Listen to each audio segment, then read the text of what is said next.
Bing. Relationship green flags. Let's quickly go over their checklist here. They apologize when they are wrong. Their words and behaviors align. They encourage your connections with others. They speak about their ex-partners with respect. They communicate clearly and honestly. They set, honor and respect boundaries. They show up authentically and offer you space to do the same. They are intentional about resolving conflict. They are actively working on growth and healing. They share compatible goals for the relationship. They make you feel seen, heard, and appreciated. I think that's meant to say, they make you feel seen. Ladies, this is just one way how your sisterhood sets you up for failure, so please pay attention. Fellas, you will get your turn in a bit. You want to date, so you go to a therapist and they give you this checklist. You think you see the light. It makes sense to you, and if you follow it, all will be well. Before you know it, you stop looking for a man and instead look for criteria. It used to be the 6 sixes in a man, and here is the new list. Even more criteria and even higher demands. Good luck in your quest. How this therapist has a job is beyond me. Really, they should be ashamed of themselves. Of course, that's just my opinion. They do their clients a disservice. Avoid self-reflection, tying happiness with the pursuit of finding a partner, which to be fair is what a lot of thirsty guys are doing, whilst saying they are red-pilled. What kind of problems do you think that will cause when you don't get your way? Disappointment? Bitterness? Frustration? In your vulnerability, you are taught how to shop, and in the process, transfer responsibility, blame, and accountability. He is expected to feel your dreams, and there he is, thinking you are interested in getting to know him. With a lack of awareness preventing you seeing it, you got your eye on the prize, and so willingly or not, tactfully position yourself to break him down. Quite a turn-off if you ask me. Even if this is not you, maybe it's your friend, you should be concerned. And for this reason, men do not hate you. They see you being misled. You accuse him of hate because it means you can swiftly dismiss his valid arguments. But if you want to mislead and assassinate his character, this is a good way to go about it. If it isn't clear, this is about narcissistic behavior, not gender wars. You're encouraged to be entitled, to want perfection, package a false narrative, copy back what you've heard, enslave, and most of all, corrupt others. Not sure what kind of soft damsel in distress you think you are, and you have the nerve to call yourself deserving. If you're needing a checklist to tell you what to do because you don't know, really, should you even be throwing yourself into dating? You've made mistakes before and ended up lost. Now, without question, you're at the mercy of a checklist. You're not interested in caring for yourself. That's why you seek a man. How to find a caretaker. You want to get back into the game. Now armed. Foolproof is it? I'll put it another way. Does the checklist or therapist sound like someone who actually cares about you? If an asshole like me shows you more sympathy than a therapist, what does that say? Oh, but I'm bitter. Insert some other deflections. It doesn't matter. You're the one struggling to find a date, perhaps after your already failed marriage. It is not me who is in need of rescue. Divorce. What is that about, eh? Statistically, women file for divorce more than men. It's not a good sign for a guy. And if he's the one who filed for the divorce, what does that say about her? Now there could be reasons, but oh dear. So you're forced to come up with a whimsical tale to say to your date, a lie, a distorted truth, to cover your part. Good start to a relationship. After all, you don't want to scare him off. But good luck finding any of them nowadays when you consider the amount of broken homes there are, and with advice like this leading women astray. What percentage of men do you think you have available to you? Think you'll meet them? We're not even factoring in the additional put-offs with current laws. This checklist is written by a woman and shared by another one, so presumably it's directed at women. The clever part, it knows men could read it also, so it's a way of getting best of both worlds, to capitalize and maximize chances in your favor. No mutual coming of the souls here. To funnel him into your whirlpool so he cannot escape. You might as well be stirring a cauldron. As a father to a young girl, I'll be damned if I see her end up in the kind of mess you found yourselves in. I will not do her a disservice like you do to her. And to the legit women, here are your betrayers to your womanhood. Okay, fellas, your turn. What's going on? Red flag, gentlemen, all around you. Exercise your critical thinking. What's wrong with the checklist? It sounds nice, doesn't it? With predatory women looking for where the good men are, and guys being pushed away, ostracized or whatnot, they've had to reassess their hunting tactics. The vast majority have been found out as fraudsters, and need a new trick to tantalize the men. They look up information people share, and use it to sound like music to your ears, pretending to have a sympathetic understanding. Then it's weaponized. We already see women joining men's groups. We know they've been watching and worming their way in. Slowly, they're pushing boundaries and seeing what will work, gaining your trust and implementing what they've learned. These are not the authentic women who do not make a fuss or song and dance. I'm not having a go at them. And there is your indicator, authenticity. You won't find them amongst those using this checklist. Anyone using that checklist in the manner that it is someone you want to stay away from. I don't mind sharing that because it's hard for a manipulator to not be allowed to exercise their manipulation. Dang it, they say, but that's what I do. And it should make sense. We enable our poor treatment. That's an area where men need to be responsible making their decisions. So you can't be angry at women for that. You allowed it. We can expect more of this kind of strategy in the coming future.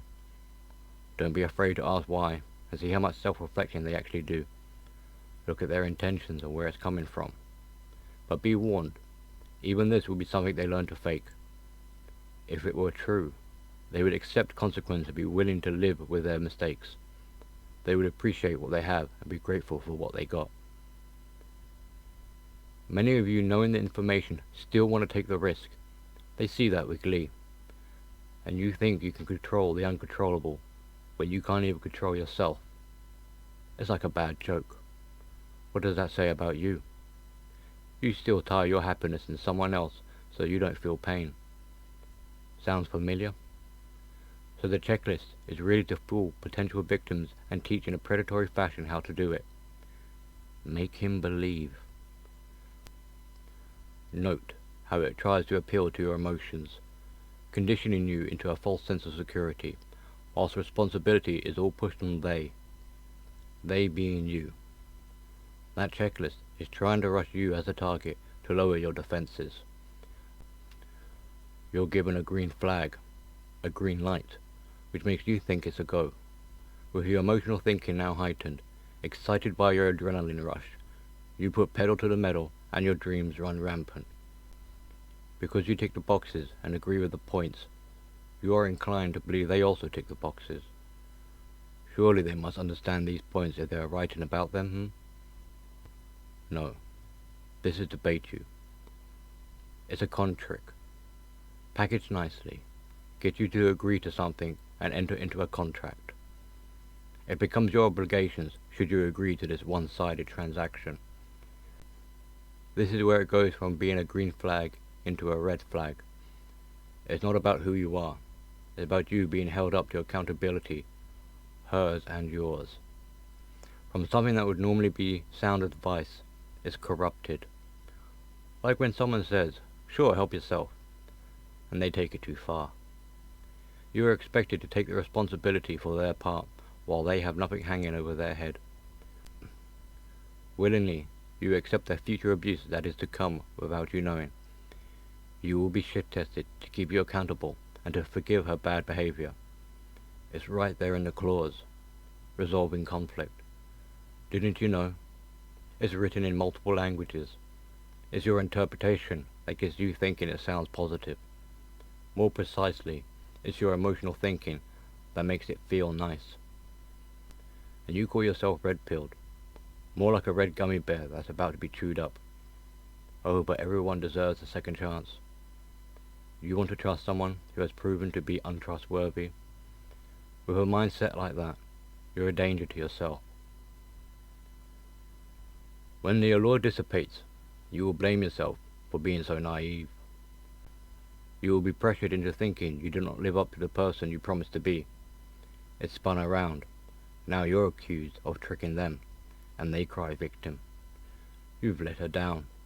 It will be your fault. The person setting up the date here doesn't want accountability. That's left for you to carry. The burden is on you. It becomes a feeling of something you deserve. Your self-esteem was already low because you hope the checklist will bring you the happiness you so desperately seek. That's your own red flag you're oblivious to. You lose before it even began. And now caught, the obliteration of your soul can begin.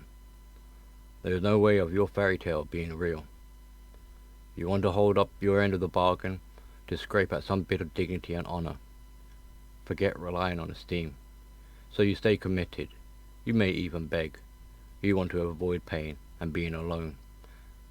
And so you lie to yourself to stick it through, believing you will be rewarded with something that will never be. You are denied any satisfaction. How dare you think you're allowed to be happy? You won't dare question her because you already accepted not holding her accountable from the get-go. Just who do you think you are? Her equal? Do you think she respects you? If you entertain this checklist, even for a second, you're abandoning what little sense of self you have, and there's you hoping not to be betrayed when you've gone and done just that. You've become a victim at your own hands, and so it's everyone else's fault, when all you need to do is look into the mirror and ask yourself, what have I done? I know, gentlemen, we want it to be true, but without accountability, how can you expect that to happen? But you know what they say, if it sounds too good, it probably is. You know what they also say? Fool me once, shame on you. Fool me twice, shame on me. Because I should have known better. What makes a good relationship? Can't believe I'm giving dating advice. Just my opinion, mind you. A relationship, to relate, is not something that should be based solely on criteria. It's better to get to know a person over time. It's the person behind it all, who they are, and not so much what they do that should matter. Any actor could tick all the boxes and still be a cunt. Likewise, you may find someone who doesn't tick all the boxes, but are genuine in who they are. Which if you must, this is the kind of person worth considering. At least they are being honest. There is no perfection. Your fairy tale won't be something created by your imagination. A relationship shouldn't be something that you try to force. If you end up in a bad relationship, your first point of thought should be, how come you got yourself involved in that relationship?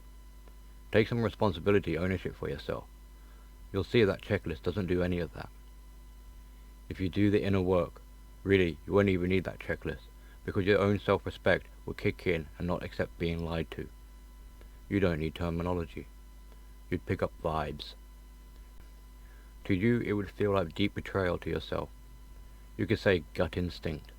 Something is not right. That there is being in tune with your feelings and understanding them, to recognize when being warned.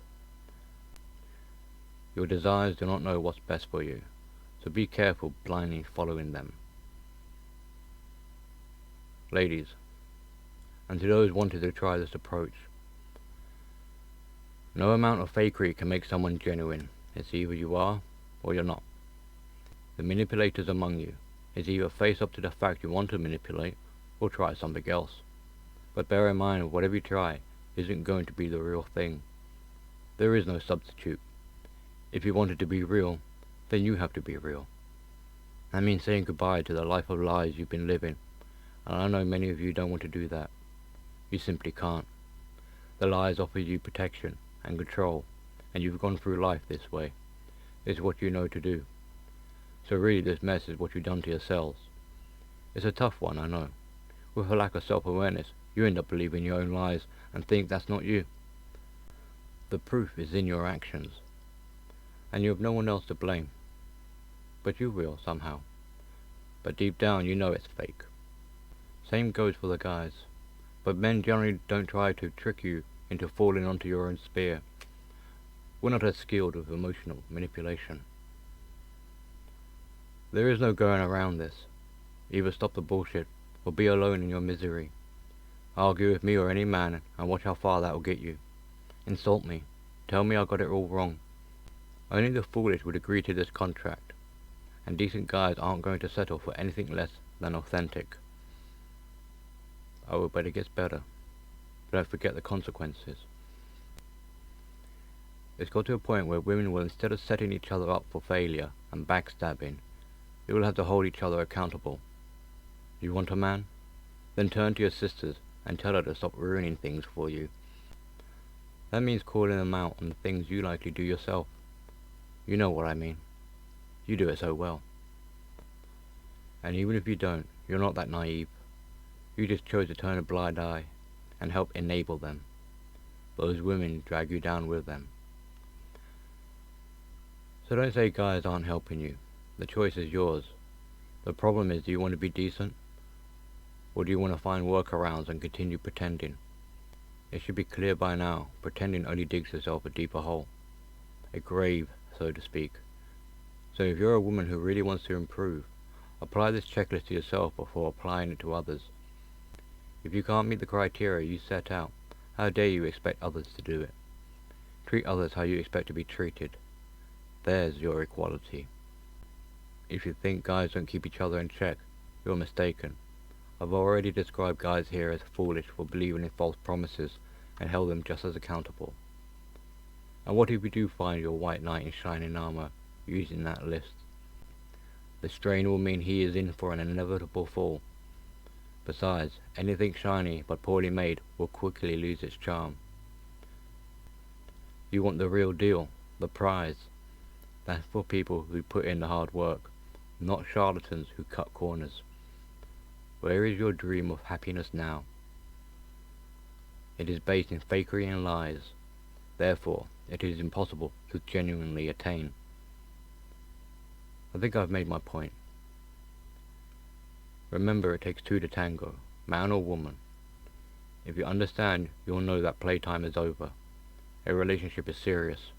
If you're divorced, you should already know that. There's serious work to be done. No one else can do it but you. And there is where you'll find your happiness. It's hard, but it's worth it. But if you want it easy, then don't be surprised your life is hard. If you want change, then you have to be that change.